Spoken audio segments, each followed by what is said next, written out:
हो, विनोद घोसाळकरांनी काय बोललंय कदाचित त्याच्यातलं अर्ध सत्य त्यांनी सांगितलंय. 2019ला जे निवडणुका झाल्या त्या शिवसेना भाजप युतीच्या झाल्या. युती म्हणून लढलो, हिंदुत्ववादी म्हणून लढलो, हिंदुत्वासाठी म्हणून लढलो. आणि त्याच्यानंतर निवडणूक झाल्याबरोबर हे ज्या पक्षाबरोबर गेले, काँग्रेस असेल राष्ट्रवादी असेल, तिथं हिंदुत्व होतं का? ते हिंदुत्वाला मानणारे लोक आहेत का?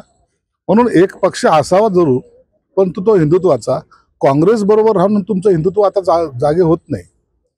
तुम्ही पाहिलं असेल आता सभेमध्ये जमलेल्या तमाम माझ्या हिंदू बांधवांनो भगिनींनो असा शब्द आता बंद झालेला आहे. म्हणून आता हिंदुत्व हा शब्द त्यांच्याकडे राहिलेला नाही. त्यांना आता मुसा लागतो, त्यांना आणखीन कोणी लागतात, त्यांचे ते गोडवे गातात. म्हणून आता त्यांना तो बोलायचा नैतिक अधिकार नाही. त्यांनी असं देखील म्हटलं की घोसाळकरांनी असं म्हटलं की एकनाथ शिंदेना बळ हे अमित शहा आणि फडणवीस आणि मोदी यांनी दिलं होतं पक्ष फोडण्यासाठी. अरे बळ कोणी देतंय, काय देतंय?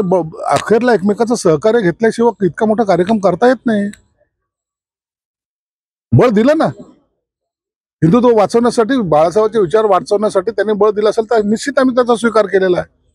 म्हणून त्याच्यात वावगं काय? तुम्ही घेतलं ना काँग्रेस आणि राष्ट्रवादीचं बळ, त्या बळाचा परिणाम काय झाला? पक्ष संपला ना, पक्षाला अधोगती लागली ना. 40-40 आमदार फुटतात, 15-15 खासदार तुमचे जातात. हे कशामुळे जातात? सर्व मूर्ख आहे, तुम्ही हुशार आहेत, असं चालत नाही. म्हणून त्यांना आता मागचे उन्हे दुने काढण्यातच त्यांना वेळ घालायचा आहे. त्यांनी असंही म्हटले की जे नेते गेले ते सर्व कॉन्ट्रॅक्टर होते, आता आमच्याकडे शिवसैनिक आहेत. हो, शिवसैनिक आहेत. तुमच्याकडे आता तुम्हाला घरगडी पाहिजे, तुम्हाला कार्यकर्ते कुठं लागतात? एवढे सर्व जे नेते आहेत, एवढे सर्व जे आमदार आहेत, सगळे कॉन्ट्रॅक्टर आहेत. आम्ही कोणतं कॉन्ट्रॅक्टरशिप करतो? आम्ही कोणतं कॉन्ट्रॅक्टर चालवतो? हे आता बोलायच्या गोष्टी आहेत. प्रत्येकाला आपली बाजू सावरून धरण्यासाठी तो केविलवाना प्रयत्न आहे.